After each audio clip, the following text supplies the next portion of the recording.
Bienvenidos a Dermatología al Día. Una vez más abrimos las puertas de la Universidad Saïd París para compartir con la comunidad médica internacional los últimos avances y casos Efectivamente. más relevantes en este apasionante mundo de la dermatología. Un placer estar de nuevo aquí para desentrañar un caso que, Por supuesto. aunque a simple vista podría parecer rutinario, nos recuerda la importancia de un análisis minucioso y de la colaboración entre especialidades. Sí. Y en esta ocasión contamos con la valiosa participación de expertos Y exacto, para este caso en particular. de la UEGR de Medicina. Se trata de un joven de 21 años que consulta por un nódulo en el cuello. Imaginen, una lesión de aproximadamente 1 centímetro, Sí. blanda, del color de la piel, con un punto oscuro en el centro Ajá. y ocasionalmente con una secreción espesa y blanquecina. Un caso sin duda que despierta la curiosidad. Y a esta presentación se suma un antecedente familiar que añade Exacto, un antecedente. cierta preocupación. Yeah. Melanoma maligno. Claro, un dato que por supuesto nos pone en alerta. Ante esta situación, la pregunta surge de manera inevitable: ¿cuál es el diagnóstico más probable? A pesar de la apariencia del nódulo y del historial familiar, el diagnóstico más probable en este caso es un quiste epidermoide. Un quiste epidermoide. Entiendo que a pesar de la sospecha inicial de melanoma, Sí, hay características que permiten diferenciar ambas patologías. efectivamente. Si bien la preocupación por melanoma es comprensible, el quiste epidermoide presenta rasgos distintivos. Ya. Por ejemplo, su crecimiento es lento, la secreción es característica y a diferencia del melanoma no presenta pigmentación irregular. Detalles que marcan la diferencia a la hora del diagnóstico. Y en este caso en particular, ¿cómo se confirmó el diagnóstico? El diagnóstico del quiste epidermoide es fundamentalmente clínico. Se basa en la historia clínica del paciente, la exploración física de la lesión y la observación de la secreción característica tras una incisión y drenaje. Es decir, que en este caso no fue necesaria una biopsia para confirmar el diagnóstico. Exactamente. La biopsia no se considera necesaria, incluso en los casos en los que se decide la extirpación quirúrgica del quiste. Y hablando de tratamiento, ¿qué se recomienda para un quiste epidermoide? El abordaje terapéutico del quiste epidermoide depende de si está inflamado o no. En el caso que nos ocupa, al tratarse de un quiste no inflamado. Entiendo. El manejo recomendado es la observación y la tranquilidad. Los quistes epidermoides son benignos y, por lo general, no representan un riesgo para la salud. ¿Significa eso que la cirugía no es una opción en estos casos? No necesariamente. La cirugía se considera una opción válida cuando el quiste genera molestias estéticas Ya. o si se inflama. En caso de optar por la decisión quirúrgica, es fundamental extirpar la pared del quiste en su totalidad para evitar recurrencias. Un punto importante a tener en cuenta. Y si el quiste se inflama, ¿cuál sería el procedimiento a seguir? El manejo de un quiste epidermoide inflamado se asemeja al de un absceso. Se realiza una incisión y drenaje y en algunos casos puede ser necesario el uso de antibióticos o corticosteroides intradicionales para controlar la inflamación. Fascinante cómo el manejo cambia en función de la presencia o no de inflamación. Ahora bien, ¿qué sabemos sobre la frecuencia de los quistes epidermoides en la población? Los quistes epidermoides son lesiones relativamente comunes con mayor prevalencia en hombres. Suelen aparecer entre la segunda y la cuarta década de vida. Aunque la incidencia exacta es difícil de determinar, ya que muchas personas no consultan al médico a menos que el quiste Claro. les cause preocupación estética Ajá. o alguna molestia. Es decir, que a pesar de su frecuencia, no siempre generan una consulta médica. Y en este caso, la preocupación por el antecedente familiar de melanoma fue lo que motivó al paciente a buscar atención médica. Y aunque la transformación maligna de un quiste epidermoide es extremadamente rara, es comprensible la inquietud del paciente. Un dato tranquilizador para los pacientes. Este caso nos recuerda que en dermatología es fundamental realizar un buen diagnóstico diferencial, sin dejarnos llevar por las primeras impresiones o por la información más llamativa. Un examen físico minucioso y un conocimiento exhaustivo de las características de las diferentes lesiones son claves para llegar a un diagnóstico preciso. Totalmente de acuerdo. Y hablando de análisis exhaustivo, ¿podría contarnos un poco más sobre la patogénesis de los quistes epidermoides? ¿Por qué se forman? Claro. El origen de los quistes epidermoides puede ser primario o secundario. Los quistes primarios se desarrollan directamente del folículo piloso debido a una obstrucción, algo que vemos con frecuencia en pacientes con acné, Claro. donde la alteración del folículo piloso favorece la formación de quistes. Tiene sentido. El acné, con sus comedones e inflamación, crea un ambiente propicio para este tipo de obstrucciones. Exacto. Por otro lado, los quistes epidermoides secundarios se originan por la implantación de células epidérmicas en la dermis, generalmente como consecuencia de un traumatismo. Es decir, que una herida o una cirugía podrían desencadenar la formación de un quiste epidermoide. Precisamente. Y estos quistes secundarios suelen aparecer en zonas donde no hay folículos pilosos, como las palmas de las manos o las plantas de los pies. Es fascinante cómo un mismo tipo de lesión puede tener orígenes tan diversos. Sí. Y esto nos lleva a otra pregunta. ¿Existen diferentes presentaciones clínicas del quiste epidermoide? Sí, de hecho podemos distinguir entre quistes epidermoides no inflamados e inflamados. Los no inflamados, como es de nuestro caso, suelen ser asintomáticos. Se presentan como nódulos firmes del color de la piel, con esa característica forma de cúpula y a menudo con un punto central dilatado. Y supongo que en estos casos la consulta médica se produce por motivos estéticos Así es. o por la preocupación que genera la aparición de un nódulo. En cambio, los quistes epidermoides inflamados son otra historia. Suelen ser dolorosos al tacto. Ya veo. Se ven enrojecidos Claro. y pueden confundirse con un absceso. Y en esos casos el tratamiento cambia. Por supuesto. La inflamación complica el panorama y requiere una intervención más activa. Como mencionamos antes, el manejo de un quiste epidermoide inflamado es similar al de un absceso con incisión y drenaje. En algunos casos se pueden añadir antibióticos o corticosteroides intralesionales para controlar la inflamación y aliviar los síntomas. Claro, la inflamación siempre añade un grado de complejidad al tratamiento. Exacto. Y este punto nos lleva a otra consideración importante. La posibilidad de que un quiste epidermoide roto desencadene una reacción a cuerpo extraño. ¿Qué implica esa reacción? Cuando un quiste epidermoide se rompe, su contenido puede desencadenar una respuesta inflamatoria en el tejido circundante. Esto puede llevar a la formación de granulomas, que son acúmulos de células inflamatorias, que intentan aislar el material extraño. Para entenderlo mejor, imagínense un ejército de células defensivas que se agrupan alrededor del material del quiste para neutralizarlo. Interesante analogía. ¿Y qué consecuencias tiene la formación de granulomas? La principal consecuencia es que el quiste se vuelve más adherente al tejido circundante. Se endurece y se vuelve más difícil de extirpar. Clínicamente, se palpará como una masa dura e inmóvil. Entiendo. La rotura del quiste puede complicar significativamente el panorama, tanto desde el punto de vista clínico como del tratamiento. Así es. Por eso es fundamental un diagnóstico temprano y un manejo adecuado para evitar complicaciones. Hablemos entonces de las opciones de tratamiento para los quistes epidermoides. Ya he adelantado algunas ideas, pero me gustaría que profundizáramos un poco más en este aspecto. Como hemos dicho, el tratamiento dependerá del estado del quiste. Si está inflamado o no, si se ha roto o no. En el caso de los quistes no inflamados, la opción más conservadora es la observación. ¿En qué consiste la observación? Simplemente se trata de monitorizar la evolución del quiste sin intervenir. Muchos quistes epidermoides se mantienen estables en tamaño y no causan ningún problema. Pero, ¿qué pasa si el paciente desea la extirpación del quiste por motivos estéticos? En ese caso se puede realizar una incisión quirúrgica. La técnica consiste en hacer una pequeña incisión en la piel, drenar el contenido del quiste y luego disecar cuidadosamente la pared del quiste para extirparla por completo. ¿Por qué es tan importante extirpar la pared del quiste por completo? Porque si quedan restos de la pared, el quiste puede volver a aparecer. Claro, tiene sentido. Y en el caso de los quistes inflamados, ¿cuál es la estrategia? Como ya hemos comentado, los quistes inflamados se manejan como un absceso con incisión y drenaje. Se puede realizar un cultivo del líquido drenado para descartar una infección bacteriana, aunque en la mayoría de los casos el cultivo será negativo. ¿Y qué ocurre si el quiste se ha roto previamente y ha dejado una cicatriz? En estos casos la incisión quirúrgica es más compleja y requiere una técnica más elaborada como la incisión elíptica. Comprendo. Y además de la cirugía, ¿hay otras opciones de tratamiento? Sí, en el caso de los quistes inflamados se pueden utilizar antibióticos para prevenir o tratar una infección secundaria. También se pueden inyectar corticosteroides dentro del quiste para reducir la inflamación y acelerar la resolución del proceso. Es decir, que la elección del tratamiento se individualiza en función de las características del quiste y de las necesidades del paciente. Exactamente.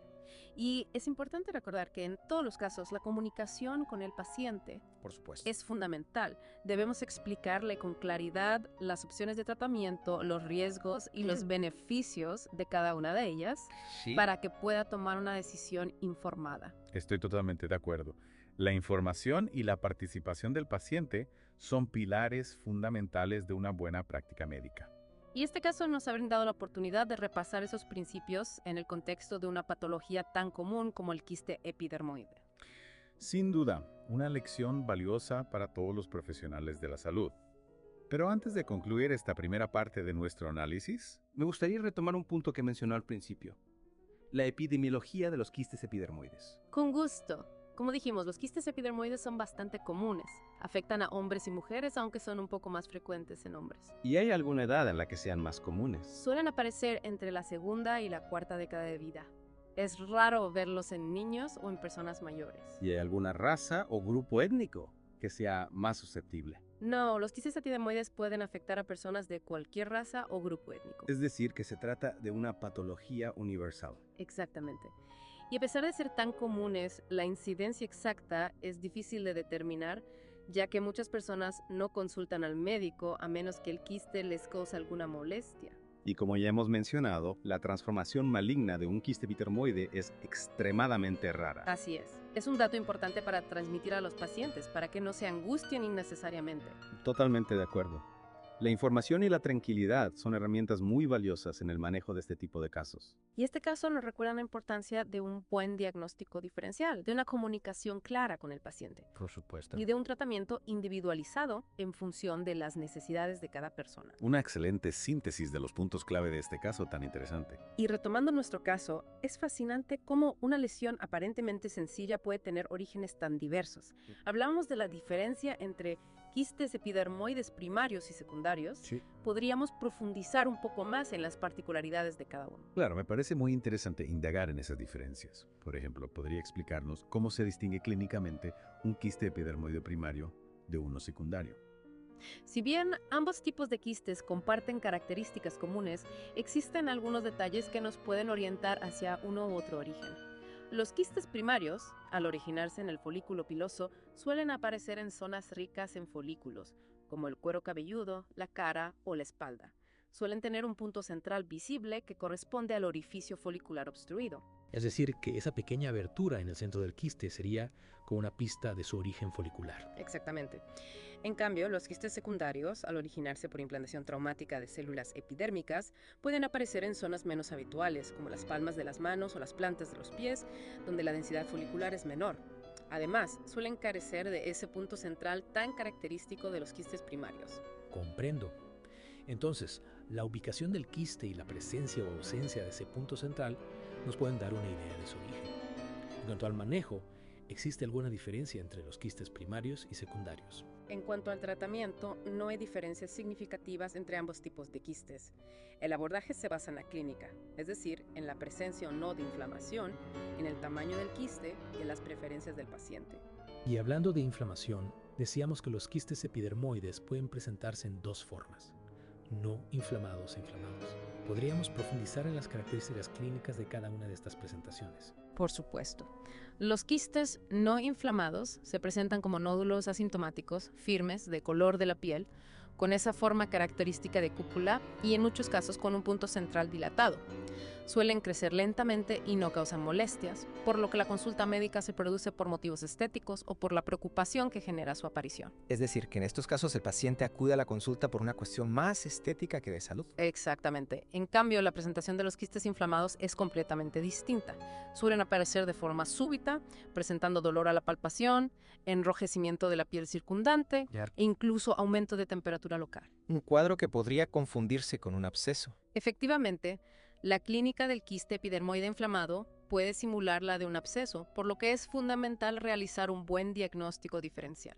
En estos casos, la incisión y drenaje son necesarios para aliviar los síntomas y controlar la inflamación. Y en cuanto al tratamiento de los quistes inflamados, se utilizan antibióticos de forma rutinaria. El uso de antibióticos, en el caso de un quiste epidermoide inflamado, es un tema controvertido. Si bien la inflamación puede deberse a una proliferación bacteriana dentro del quiste, en la mayoría de los casos el cultivo del material drenado es negativo. Entonces, ¿cuándo estaría indicado el uso de antibióticos? La decisión de utilizar antibióticos debe individualizarse en función de la clínica del paciente, de la presencia de signos de infección sistémica como fiebre o malestar general y de los resultados del cultivo del material drenado. En caso de duda, es preferible consultar con un especialista. Un consejo prudente. Y hablando de especialistas, ¿qué papel juega el dermatólogo en el manejo del quiste epidermoide? El dermatólogo juega un papel fundamental en el diagnóstico y tratamiento del quiste epidermoide.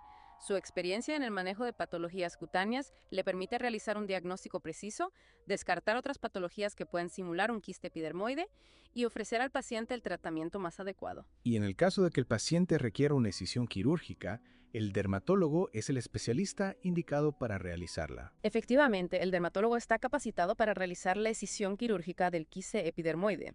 Se trata de un procedimiento ambulatorio que se realiza bajo anestesia local y que suele tener una buena tolerancia por parte del paciente. Comprendo. Y una vez realizada la excisión, ¿qué cuidados postoperatorios son necesarios? Los cuidados postoperatorios son sencillos. Se suele colocar una toallita estéril sobre la herida y se le indica al paciente que la mantenga limpia y seca. Es importante que el paciente acuda a la consulta para la revisión de la herida y la retirada de los puntos de sutura si lo tuviera. Y hablando de cuidados, ¿existe alguna medida que el paciente pueda tomar para evitar la reaparición del quiste? Si bien la excisión quirúrgica completa del quiste suele ser curativa, en algunos casos pueden aparecer recidivas. Para evitar la reaparición del quiste, es importante que el paciente siga las indicaciones del dermatólogo en cuanto a los cuidados postoperatorios y que mantenga una buena higiene de la piel. Y para finalizar este apartado, ¿podría comentarnos qué factores influyen en el pronóstico del quiste epidermoide? El pronóstico del quiste epidermoide es excelente en la mayoría de los casos. Con un tratamiento adecuado, los quistes suelen resolverse sin dejar cicatrices significativas. Sin embargo, existen algunos factores que pueden influir en el pronóstico, como la presencia de inflamación, la localización del quiste y la técnica quirúrgica utilizada. Es decir, que en general el pronóstico es bueno, hay que individualizar cada caso. Exacto. Y en caso de duda, siempre es recomendable consultar con un especialista. Un consejo muy acertado. Y hablando de consejos, me gustaría retomar un tema que mencionamos al principio, la prevención. ¿Hay alguna medida que podamos tomar para prevenir la aparición de quistes epidermoides? Si bien no existe una forma infalible de prevenir la aparición de estos quistes, hay ciertos hábitos que pueden ayudar a disminuir el riesgo. Por ejemplo, mantener una buena higiene de la piel, evitar el uso de ropa ajustada o sintética que pueda irritar la piel y proteger la piel de la exposición solar excesiva. Consejos sencillos, pero que pueden marcar la diferencia. Efectivamente. Y en caso de presentar un quiste epidermoide, la detección temprana y el tratamiento adecuado son fundamentales para evitar complicaciones. Y hablando de detección temprana, ¿qué signos de alarma deberían hacernos sospechar de un posible quiste epidermoide? Los signos de alarma que deben hacernos sospechar de un posible quiste epidermoide son la aparición de un nódulo cutáneo de crecimiento progresivo, con una superficie lisa y brillante que puede tener un punto central visible. ¿Y qué características nos ayudan a diferenciarlo de otras lesiones cutáneas? El quiste epidermoide suele ser indoloro, a menos que esté inflamado. Además, a diferencia de otras lesiones como los lipomas, los quistes epidermoides no se desplazan fácilmente al palparlos, ya que suelen estar adheridos a la piel. Detalles importantes que nos permiten orientar el diagnóstico. Y en caso de duda, ¿qué recomienda? Ante la mínima duda, siempre es recomendable consultar con un dermatólogo para una evaluación completa. El dermatólogo cuenta con los conocimientos y herramientas necesarios para realizar un diagnóstico preciso y ofrecer el tratamiento más adecuado. Un consejo muy valioso, sin duda. Y hablando de herramientas, ¿qué avances se han producido en los últimos años en el diagnóstico y tratamiento del quiste epidermoide? En los últimos años se han producido importantes avances en el diagnóstico y tratamiento del quiste epidermoide. Por ejemplo, la ecografía cutánea se ha convertido en una herramienta muy útil para confirmar el diagnóstico y evaluar la extensión del quiste. Además, se han desarrollado nuevas técnicas quirúrgicas como la excisión con láser que permiten una mayor precisión y una mejor cicatrización. Es decir, que la tecnología ha venido a facilitar el manejo de esta patología. Efectivamente. Y gracias a estos avances, el pronóstico del quiste epidermoide es cada vez mejor. Y, para finalizar esta segunda parte, me gustaría destacar la importancia de la comunicación médico-paciente. Es fundamental que el dermatólogo le explique al paciente de forma clara y comprensible su diagnóstico, las opciones de tratamiento disponibles, Por supuesto. y los posibles riesgos y beneficios de cada una de ellas. Totalmente de acuerdo. La comunicación médico-paciente es un pilar fundamental en el manejo de cualquier patología, y en el caso del quiste epidermoide no es la excepción. Una buena comunicación permite al paciente tomar decisiones informadas sobre su salud y afrontar su proceso de recuperación con mayor tranquilidad y confianza. Sin duda. Y en este sentido, el dermatólogo juega un papel clave como guía y consejero del paciente. Y con esta reflexión sobre la importancia de la comunicación en la atención médica, damos por concluida la segunda parte de nuestro análisis. En la tercera parte abordaremos las últimas investigaciones en el campo del quiste epidermoide y las perspectivas futuras en su manejo. Los esperamos para seguir profundizando en esta fascinante patología. Y retomamos nuestro viaje al fascinante mundo del quiste epidermoide. Si bien hemos cubierto un amplio espectro de este tema, siempre hay espacio para la curiosidad. ¿Podría contarnos sobre alguna investigación reciente que haya captado su atención en este campo? Por supuesto. La investigación en dermatología avanza continuamente, y en el caso del quiste epidermoide hay estudios muy interesantes que buscan comprender mejor su origen y desarrollar nuevas opciones terapéuticas. Un área de investigación que ha cobrado relevancia en los últimos años es el estudio del microbioma del quiste epidermoide. Microbioma, un término que escuchamos cada vez más en diferentes áreas de la medicina. ¿Podría explicarnos qué es el microbioma y por qué es relevante en el contexto del quiste epidermoide? El microbioma se refiere al conjunto de microorganismos, principalmente bacterias, que habitan en un determinado ecosistema, en este caso la piel. Aunque tradicionalmente se pensaba que el interior del quiste epidermoide era estéril, investigaciones recientes han demostrado la presencia de una comunidad bacteriana diversa en su interior. Un descubrimiento que cambia la perspectiva sobre esas lesiones. ¿Y qué implicaciones tiene este hallazgo en el manejo de quiste epidermoide? El estudio del microbioma del quiste epidermoide abre nuevas vías para comprender su patogenia y para el desarrollo de nuevas estrategias terapéuticas. Por ejemplo, se está investigando el papel de la microbiota en la inflamación del quiste y la posibilidad de modularla mediante el uso de probióticos o antibióticos específicos. Un enfoque innovador que podría revolucionar el tratamiento de estas lesiones. Y hablando de innovación, ¿qué otras líneas de investigación se están explorando en el campo del quiste epidermoide? Otra área de investigación prometedora es el desarrollo de terapias dirigidas que actúen sobre dianas moleculares específicas implicadas en el crecimiento y la proliferación del quiste epidermoide. Se están investigando moléculas que inhiban la formación de la pared del quiste o que promuevan su reabsorción natural. Es decir, que en un futuro podríamos contar con tratamientos más específicos y menos invasivos para el quiste epidermoide. Exactamente. El objetivo es ofrecer a los pacientes opciones terapéuticas más personalizadas y eficaces, minimizando los efectos secundarios y mejorando su calidad de vida. Un objetivo que sin duda impulsa la investigación en este campo. Y para concluir nuestro programa de hoy, me gustaría dejar a nuestros oyentes con una pregunta para la reflexión. Si bien el quiste epidermoide es una patología benigna en la gran mayoría de los casos, ¿qué podemos hacer para mejorar su diagnóstico y tratamiento y para brindar a los pacientes una atención integral y de calidad? Es una pregunta fundamental. Creo que la clave está en la formación continua de los profesionales de la salud, en la investigación constante para comprender mejor esta patología y desarrollar nuevas terapias, y en una comunicación fluida y empática con los pacientes, brindándoles la información y el apoyo que necesitan para tomar decisiones informadas sobre su salud. Una visión integral que resume a la perfección el enfoque que debemos tener ante el quiste epidermoide y ante cualquier otra patología que afecte a nuestros pacientes. Muchas gracias por compartir su conocimiento y experiencia con nosotros. Ha sido un placer. Y a nuestros oyentes, les invitamos a seguir profundizando en el apasionante mundo de la dermatología. Hasta la próxima.